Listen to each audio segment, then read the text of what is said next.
pecadores, pero nunca se convirtió a ellos. Ellos se convirtieron a él. Que esa es la gran diferencia.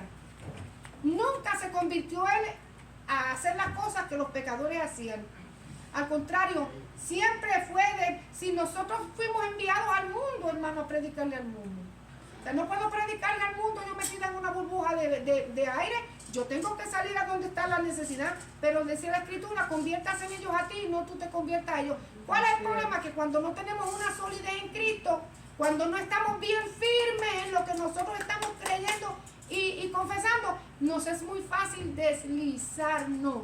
Muy fácil. Si yo veo que mi debilidad es esa, lo mejor que puedo hacer es apartarme. Apartarme, ¿por qué? Porque me van a servir de tropiezo. O sea que no me puedo esconder, yo puedo estar entre mil pecadores, hermano. Y si yo sé y tengo bases sólidas en Cristo, no me voy a dañar. Al contrario, voy a hacer luz en medio de las tinieblas. Si se quieren convertir, que se conviertan, y si no se quieren convertir, eso es su problema. Pero si yo veo que en esa amistad, que en esa unión, que esa unidad me está haciendo daño, hermano, yo me voy a ir apartando. Porque mi vida espiritual es primero que otra cosa. Pero el Señor nos mandó a ser misericordiosos y que amáramos, porque la naturaleza de Dios es amor. Y nos mandó no solamente a apreciar una actitud misericordiosa, sino a aplicarla también. Dice la Biblia que este hombre, queriendo justificarse de lo que Cristo le había dicho, le dijo: ¿quién es mi prójimo? ¿Quién es tu prójimo? ¿Quién es tu prójimo? El que está al lado tuyo, ese es mi prójimo. El que vive al lado mío, ese es mi prójimo. Dice la Biblia, porque es que el Señor se las sabía todas, le trajo una lección, le trajo una parábola, una historia, porque ni dice la Biblia ni que es parábola ni historia, solamente el Señor la dijo. Del buen samaritano. De hecho, aquí en Estados Unidos hay una ley que se llama así, el buen samaritano, que cubre a una persona que da CPR cuando está en un momento de emergencia. Por ejemplo, yo veo a una persona que tiene una emergencia, que le da un ataque al corazón, precisamente se relaciona con el CPR, que le da un ataque al corazón y yo le doy primeros auxilios. Si le rompo el esternón dándole mucha presión, no me puede demandar, porque me cubre la ley del buen samaritano. Me lleva a la corte y no puede hacer nada, porque yo me amparo bajo esa ley. Yo le di los primeros auxilios. Si lo estoy hablando para sacarlo de un carro que está en ese y le arranco un brazo, por ejemplo, irme a los extremos, porque hay que hacer así, a irme a los extremos, no me pueden meter preso. ¿Por qué? Porque estaba aplicando. Ahora, si yo veo a mi vecino que lo odio, mira, ahora sí es verdad que lo voy a arrancar el pelo, venga para acá y me lo arranco, ya eso es otra cosa. Sí, sin intención, sin intención. Cuando estoy prestando primeros auxilios. Y se relaciona mucho eso con el CPR, ¿verdad? Los primeros auxilios cuando alguien tiene un ataque al corazón, con resucitación cardiopulmonar, con eso se relaciona. Entonces, nos dice la historia del buen samaritano. ¿Tú quieres saber quién es tu prójimo? Él sabía quién era su prójimo, hermano, si era un intérprete de la ley. Lo que pasa es que estaba buscando que el Señor le diera otro baño. Dice, respondiendo Jesús le dijo: ¿quién es mi prójimo? Esto va a decir quién es. Un hombre descendía de Jerusalén a Jericó y cayó en manos de ladrones, los cuales le despojaron e hiriéndole se fueron y lo dejaron medio muerto. Tiene que haber sido una paliza grande que le dieron cuando lo dejaron ahí moribundo. O sea que no fue un golpecito que le dieron, le dieron una paliza grande. Iba de Jerusalén a Jericó. Se asume que era judío. No dice que era judío, pero se asume en la historia que era judío. Y estos prójimos de él lo vigilaron y le dieron una paliza y le robaron. Y lo dejaron allí tendido y moribundo. Dice, aconteció que descendió un sacerdote por aquel camino y viéndole pasó de largo. ¿Quién era el sacerdote o qué representaba el sacerdote? ¿Qué representaba el sacerdote? Fariseo. ¿Perdón? Fariseo. No necesariamente, no. Sabía un sacerdote no era fariseo. O porque sabía la ley pero no la cumplía. El sacerdote era el sumo exponente de la religión. O sea, el sacerdote era aquel que se suponía que llevara al pueblo a la adoración a Dios.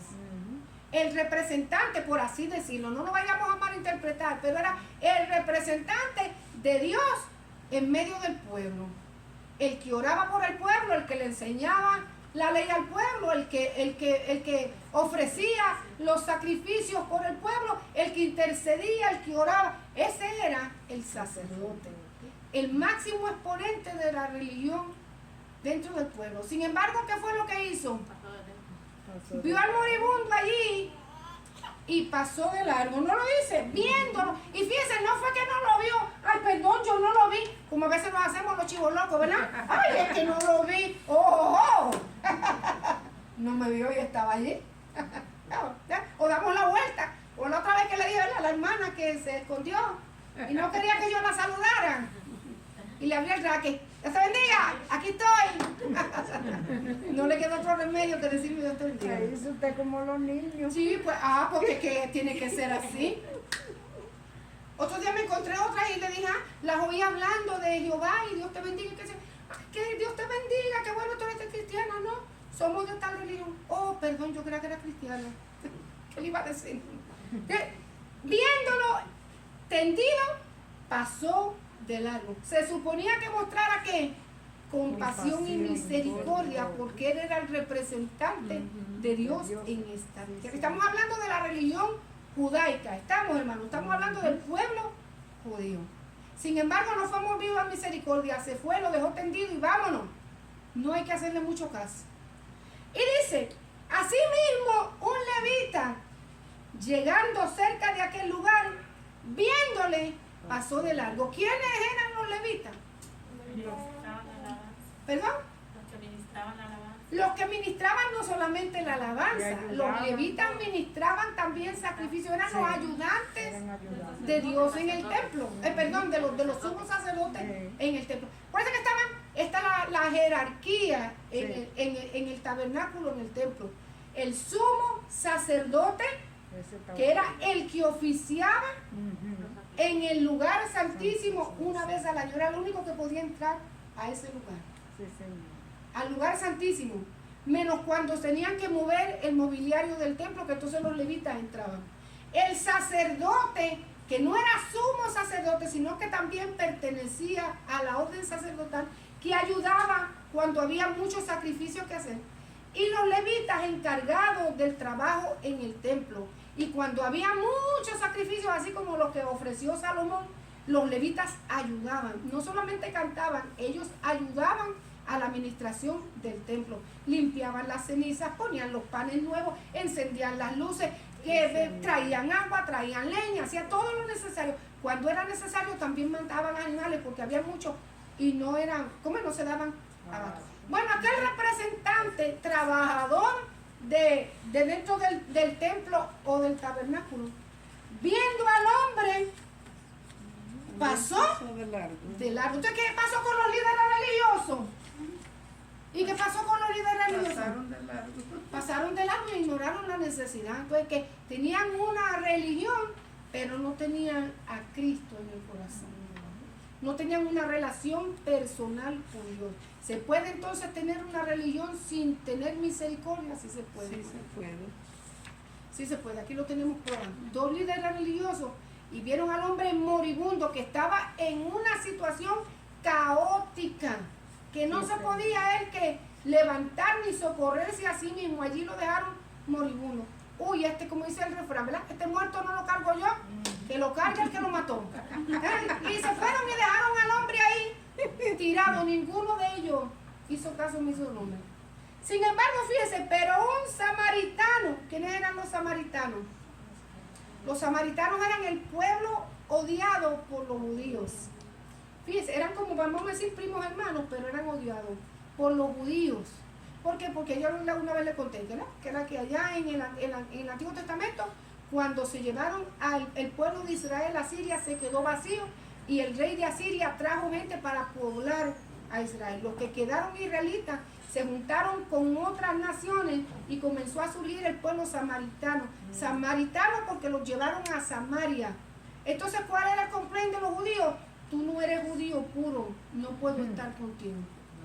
Tú no eres judío, tú eres mestizo. No, no, no, no. Tú dañaste la raza. Por eso era que se odiaba. Sin embargo, fíjense, pasó un samaritano que iba de camino, vino cerca de él y viéndole, ¿qué pasó? Fue movido a misericordia. ¿Qué es la misericordia? La compasión. ¿Qué es la compasión? ¿Qué es compasión, hermano? ¿Qué es sentir compasión? Lástima, ¿qué más? ¿Qué más? Lástima, ¿qué otra cosa? Pesar, ¿qué más?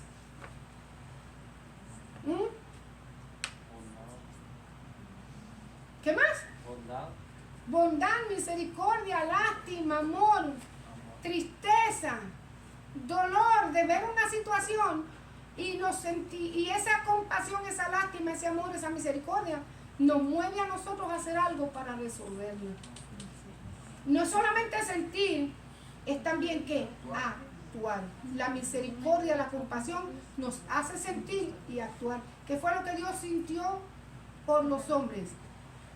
Misericordia, compasión, el amor lo hizo actuar para salvar a los hombres. Este hombre sintió eso, amor, misericordia, dolor, tristeza. Este está ahí moribundo, le acaban de dar una paliza. Si no hago algo para resolver, ¿qué va a pasar? Se va a morir. O sea que no es solamente, ay pobrecito, ay qué lástima, ay que lloro, pero no puedo hacer nada. Es que lloro y me voy. Y le da vuelta. Y me voy, no puedo hacer nada. No, la compasión y la misericordia, el amor de Dios me lleva a mí a hacer algo. Ay, ustedes perdónenme por esa mi forma particular de yo dar clase, porque es que casi nos entendemos. No es solamente, que Dios te ayude. Pues, si no, ¿verdad? Que Dios te ayude porque ahorita voy deprisa, no puedo. Si tú te quedas aquí cuando yo venga, yo te resuelvo. Oye, que te lo prestar tieso. Ay, hubiera estado tieso en el momento. O sea, es la misericordia, no es solamente sentir misericordia y amor y llorar y sentir confusión y sentirme triste y que todo. No, es hacer algo para resolver la situación. Y fíjense, de quien menos tal vez el hombre esperaba que se moviera. De un hombre que era odiado por su nación. Aunque le dije que la Biblia tampoco dice si este hombre era judío o no, sino que se asume que era judío. El hombre sintió misericordia y dijo, hay que hacer algo por este es mi prójimo. Hay que hacer algo por él. Y dice, viéndole fue movido a misericordia y acercándose, vendó sus heridas, echándole aceite y vino y poniéndole en su cabalgadura, lo llevó al mesón y cuidó de él. Lo vio y sintió misericordia e hizo algo. ¿Qué? Vendó sus heridas, le echó vino y aceite, lo limpió. ¿Verdad que sí? El vino y el aceite,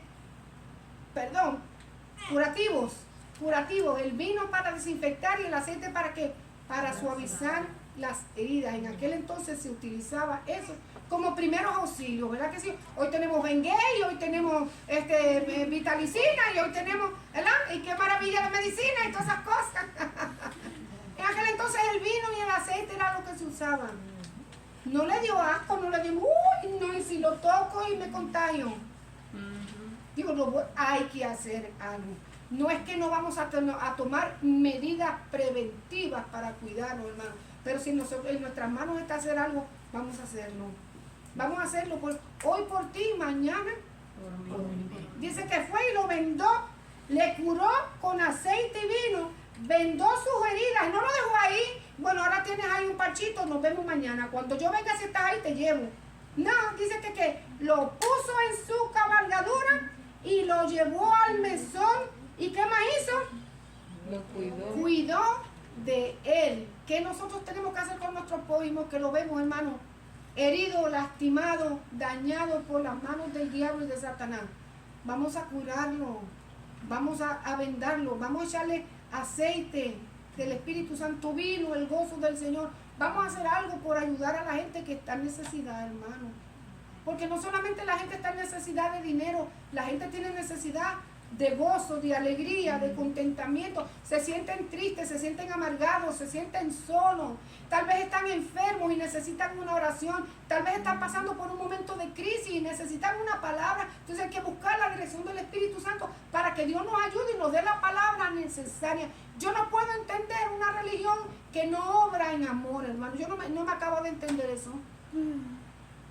Y a veces me sorprendo que hay gente que no tiene a Cristo en el corazón y obra mejor que muchos creyentes. Y se comportan mejor que muchos creyentes que se la pasan vociferando. Yo soy cristiano y tengo esta posición y tengo la otra. Porque deja mucho que desear. O sea, el amor de Dios nos tiene que constreñir, ¿verdad que sí? Nosotros tenemos que obrar y tenemos que mostrar que nosotros somos gente de Dios. Sí es cierto que a veces nos timan y nos hacen daño, pero eso tampoco nos debe parar a nosotros de seguir haciendo el bien, hermano. Bueno, que tenemos que ser un poquito más precavidos y pedir, como en el principio, pedir la dirección del Señor, porque nosotros no sabemos quién podemos encontrar en el camino, que yo le estaba hablando a los jóvenes. Tú eres creyente, tú aquí en la casa del Señor, pero tú no sabes tu amiguito en la escuela, tu compañero de trabajo, quién está a punto de darse un tiro en la cabeza, y Dios te tiene ahí para que eso no suceda, y tú lleves una palabra de aliento, porque aunque sea Dios te bendiga, eso toca. ¿Por qué? Porque es palabra de Dios, hermano. No tenemos que tener un diccionario para predicar el evangelio. Una palabra, es más, y a veces no tenemos ni que decir palabras. Nuestras actitudes, nuestros hechos hablan mejor que nuestras palabras. Cuando son sinceros y se hacen de corazón. Porque si lo vamos a hacer hipócritamente, mejor no hagamos nada. No lo hagamos, hermano. Este hombre vio la necesidad y actuó. Yo no me puedo ir y dejar a este hombre aquí. Hay que hacer algo por él. Si yo me voy y lo dejo aquí, se muere. Vamos a hacer lo que tengo que hacer. Y tal vez este samaritano tenía su religión, que tal vez no estaba muy clara en cuanto a lo de la ley, pero algo sabía. Digo, lo voy a poner en práctica. Dijo, lo llevó al mesón y cuidó de él. Y yo me imagino, hermano, que después de esa paliza, la fiebre, los dolores, tal vez la queja, los vómitos, hermano, porque estaba el hombre a punto de morir. Y de seguro que este hombre no durmió en toda la noche cuidando de él. Dice, al otro día, al partir, y fíjese que no le empezó, pues denme 10 minutos más y termino la clase, creo yo, 10 minutos más. Y fíjese que no le empezó a haberlo cuidado de noche, por lo que dice la escritura. Dice, al otro día al partir, sacó 2 denarios y los dio al mesonero y le dijo, cuídamele, y todo lo que gastes de más, yo te lo pagaré cuando regrese. 2 denarios era el salario de un jornalero al día. O sea que era mucho. Si usted gana $100 hoy, compare, no era $100, pero compare para que tengamos una idea. Yo me voy a ir y cuídame a este hombre, te voy a pagar por adelantado. Y cuando yo regrese, porque en aquel entonces la palabra valía más que una firma. Hoy en día la firma no es, como es, la palabra sin firma no vale nada. Pero en aquel entonces la palabra, yo me acuerdo en el tiempo de mi abuelo, dígale que le dé las medicinas, que yo a las 2 de la tarde voy a la farmacia y pago. Y mi abuelo antes de las 2 de la tarde estaba allí. Hoy en día, dígale que a las 2 de la... ¡Uy! No lo veo. Patas en polvorosa y más nunca lo veo. Y si es a pagar mucho menos. Mucho menos. Yo voy a regresar y todo lo que te gaste de más, yo te lo pagaré cuando regrese. No le pasó a haberlo cuidado, al contrario, se aseguró de que aquel hombre estuviese bien. De que aquel hombre estuviese bien y bien atendido, y se hizo responsable de ¿qué? De suplir la necesidad, porque sabía que aquel hombre no estaba en condiciones para hacerlo. O sea, le dio al Señor una buena lección. Le dio una buena lección. Fíjense lo que le pregunta después. ¿Quién pues de estos 3 te parece a ti que fue el prójimo del que cayó en manos de los ladrones? Le estaba dándole, si tú no sabías quién era tu prójimo, ahora dime tú, ¿quién tú crees que fue el prójimo de aquel que cayó en manos de los... Y él le dijo, el que usó de misericordia con él. Él mismo se enlazó con los dichos de su boca. O entendió o no entendió, pero entendió a la brava. Entonces Jesús le dijo, ve y haz tú lo mismo. ¿Cuál era la enseñanza que aquel hombre aprendió de los labios del Señor? ¿Cuál fue la enseñanza? ¿Cuál fue la enseñanza que aprendió de aquella lección que le dio Jesús? Que aprendiera a ser misericordioso. Que una religión sin misericordia es no tener nada. Que seamos, miren, sepamos apreciar y aplicar una actitud misericordia de la manera que nosotros la hemos recibido por Dios, hemos sido perdonados por Él. Practiquemos la misericordia. Y no solamente debemos amarle a Él, sino que la Biblia nos enseña que amar a nuestro prójimo. Yo sé que hay prójimos, hermanos, que le llenan el buche de piedras a uno. Punto. Yo sé que es cierto, hermano. Hay prójimos que le hacen a uno rabiar. Pero sabe que en medio de todas esas cosas, cuando ese sentimiento venga, nosotros debemos orar al Señor, primero para que nos dé paz, segundo para que nos dé un espíritu perdonador, y tercero para que ponga amor de Dios en nuestros corazones, porque nosotros no podemos llevar a cabo esto si nosotros no tenemos a Dios en nuestros corazones. Y hay momentos que es difícil, díganme usted, ahora se quedó callado, pero yo sé que es así. Hay gente que a nosotros nos cae mal. Amén. Es más, por no usar la palabra que la odiamos, porque ya eso suena demasiado, eso es el colmo. Pero hay cristianos que odian a su... Mira, hay cristianos que no hablan con sus parientes, con su familia. Así es. Es que yo lo odio, yo no lo puedo ver, entonces no puedes entrar al reino de los cielos. No eres cristiano y no te vistas que no vas. No lo puedo ver. No menos puedo. hablar. Bueno, entonces no lo puedo ver menos hablarle. Entonces hay un problema grave porque nosotros tenemos que usar misericordia. Nosotros tenemos que pedirle a Dios perdón primero por nuestras actitudes.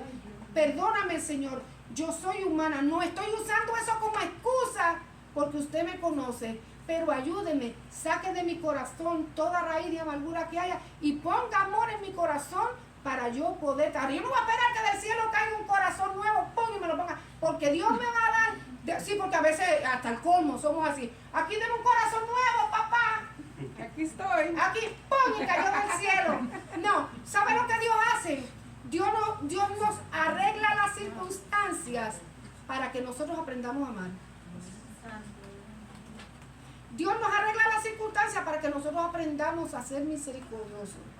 Y a mí me cae ella como una patada en el buche, perdonando. Pero Dios me hace que la encuentre todos los días.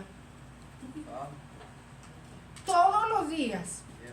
O me va a poner a mí en una circunstancia, o la va a poner a ella en una circunstancia para que yo sea movida a misericordia.